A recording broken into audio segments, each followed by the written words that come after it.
एक दिन आचार्य चाणक्य और चंद्रगुप्त मगध की नदी के किनारे टहल रहे थे। चारों ओर शांति थी, हल्की हवा बह रही थी, पर चंद्रगुप्त का मन उदास था। चाणक्य ने उनकी चिंता भांप ली और पूछा, पुत्र, क्या बात है? तुम्हारा मन इतना उलझा क्यों है?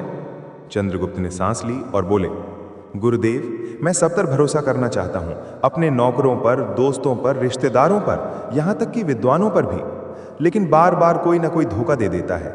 कोई राज बाहर चला जाता है, कोई साथ छोड़ देता है। आखिर कौन लोग सबसे ज्यादा धोखा देते हैं? चाणक्य मुस्कुराए और बोले, पुत्र, यही सवाल हर इंसान के मन में आता है, चाहे वो राजा हो, व्यापारी हो या परिवार का मुखिया। दुश्मन तो दूर से दिख जाते हैं, लेकिन असली खतरा पास वालों से आता है। आज मैं तुम्हें 4 ऐसे लोगों के बारे में बताऊंगा जिनसे हमेशा सावधान रहना चाहिए। ये लोग सबसे पहले विश्वास तोड़ते हैं। इन्हें पहचान लो तो दुनिया तुम्हारा कुछ नहीं बिगाड़ सकती। पहला वो नौकर जो सिर्फ पैसे के लिए काम करे।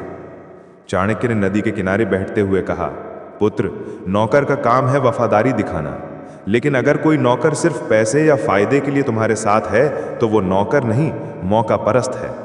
ऐसा आदमी मुसीबत में सबसे पहले भागेगा या तुम्हें बेच देगा। उन्होंने एक कहानी सुनाई। मगध के एक राजा ने अपने नौकर को सोने की थैली दी और कहा, यह तुम्हारी वफादारी का इनाम है।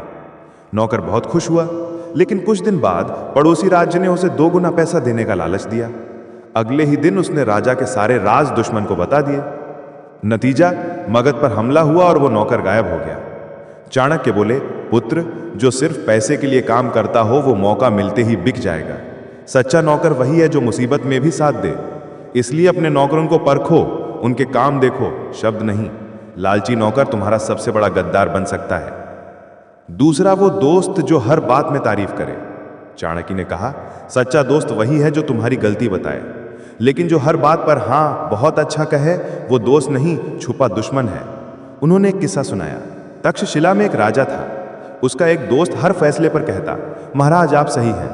राजा गलत रास्ते पर चलने लगा, क्योंकि कोई उसे रोकता न था। धीरे धीरे उसका राज्य बर्बाद हो गया। जब तख्त उल्टा तो वही दोस्त दुश्मन के साथ हंसता हुआ खड़ा था। चाणक्य बोले, पुत्र, दोस्त वही है जो सच बोले, चाहे कड़वा हो। जो सिर्फ तारीफ करे वो तुम्हें चुपके से गिराने की सोच रहा है। ऐसे दोस्तों से बचो, क्योंकि उनकी मीठी बातें जहर का काम करती हैं। तीसरी बात, वो रिश्तेदार जो तुम्हारी तरक्की से जलता हो। चाणक्य ने कहा, पुत्र, खून का रिश्ता हमेशा सच्चा नहीं होता। जलन रिश्तों को खोखला कर देती है। उन्होंने एक उदाहरण दिया। पांडव और कौरव एक ही परिवार के थे, लेकिन दुर्योधन को पांडवों की सफलता देखकर जलन हुई। उसने मीठा बोला, लेकिन पीठ पीछे युद्ध की साजिश रची। नतीजा महाभारत हुआ और रिश्ते टूट गए। चाणक्य बोले, ऐसे रिश्तेदार तुम्हारे दुख में साथ दिखेंगे, लेकिन तुम्हारी कामयाबी से जलेंगे। सच्चा रिश्तेदार वही है जो तुम्हारी तरक्की में खुश हो, बाकी सिर्फ नाम के अपने हैं। इसलिए अपनी सफलता साझा करने से पहले सोचो। चौथी बात, वो विद्वान जो वफादार ना हो। चाणक्य ने गंभीर स्वर में कहा, पुत्र, सबसे खतरनाक वो विद्वान है जो बहुत जानता हो लेकिन वफादारी ना रखे। वो तुम्हारे राज्य के सारे राज जानता है और मौका मिलते ही उन्हें दुश्मन को बता देता है। उन्होंने एक कहानी सुनाई। नंद वंश के एक राजा ने अपने दरबार में एक विद्वान रखा।